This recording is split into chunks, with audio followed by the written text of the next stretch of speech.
In front of me is Samsung Galaxy A07 and today I would like to show you how you can operate apps permissions.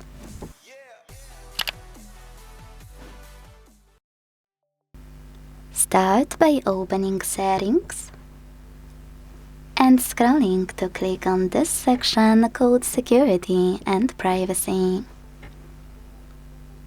Now you need to scroll again, this time to click on More Privacy Settings at the very bottom.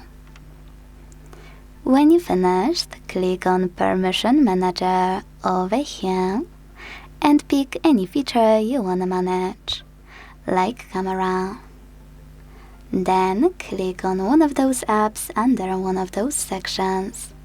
In my case, allowed all the time, allowed only while in use, or not allowed.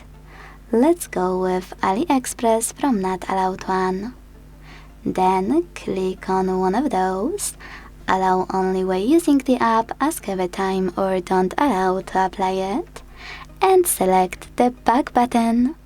So when I do that, as you can see, my camera just gained access, AliExpress just gained access to my camera if I'm actively using this app.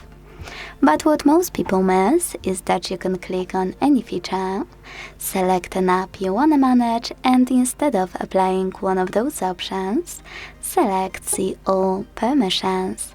In my case, See All AliExpress Permissions. Now you can operate all of those, only for chosen app, the same way. Thanks so much for watching. If you enjoyed this video, leave a like, comment and subscribe. Bye!